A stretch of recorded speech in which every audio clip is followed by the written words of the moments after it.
I'm Linda Kemp, and I'd like to show you an alternative approach to painting. Let's get back to this piece now that it's well set up and dry.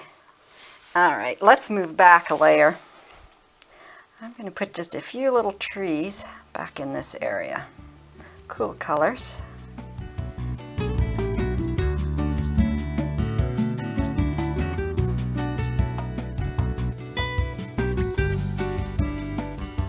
Cut another layer of trees in behind this first set.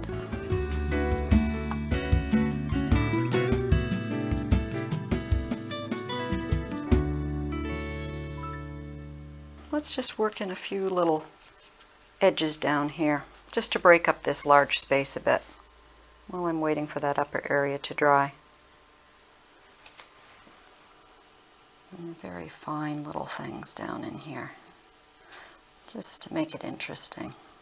I'm not painting a particular kind of bush or tree. I'm just trying to give the suggestion of a few things, a few naturalistic forms.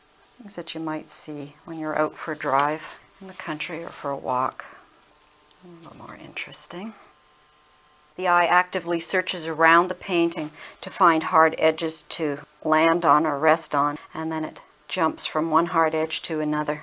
So I have to be sure and provide enough for the eye to use. I've got a really hard little area in here, a bright area. I think I'll juice this up a little bit here too, just to take the eye out this way. So that we're not just stuck in the middle. It's quite strong, so let's wash it out. That's better. So I have lots of shapes moving this way, and I've got a few verticals in here as well to help stabilize it. Well, before I work any longer, I'm going to have to dry it again. We're going to get back to our painting now that it's dry. And I'm going to pull a few more shapes forward. I'd like to pull this tree forward. So I'll just glaze behind it with a little bit of color. There it goes, it moves forward. This tree trunk will be moved back a little bit then.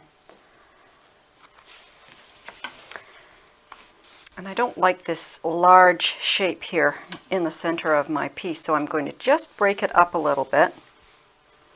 I think I'll extend the line across here. Got a lot of movement going this way. So let's pull something across the other direction to help balance it out, like so.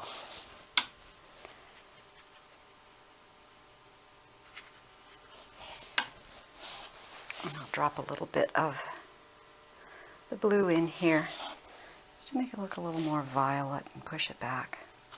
And create a little interest on that edge. Back behind that tree. I think that's better. A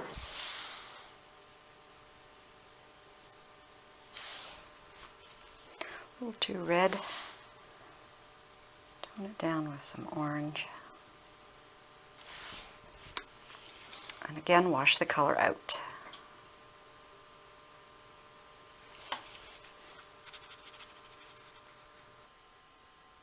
Right, let's get this upper edge developed. So there's another mass of tree forms back here, and I will suggest that by cutting behind it with the same color that I want to use in the sky.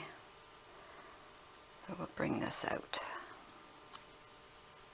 I don't want to completely lose the soft transition here in the blue, so I'll just work like this. How far over do I want to go? Let's take it right down to about here. And then I have some of the raw umber. I'll cut around these tree tops with that just to define them a little bit.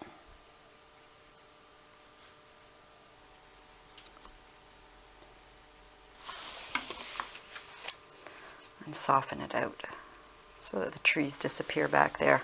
I'll drop some blue in right there at that edge to push it back.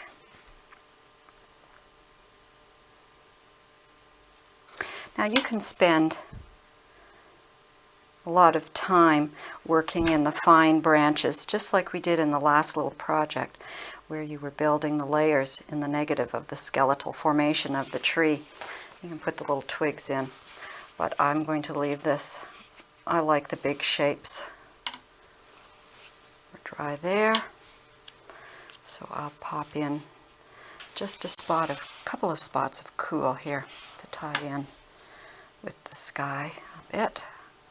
Warm it up a wee bit so it doesn't look too blue sitting there.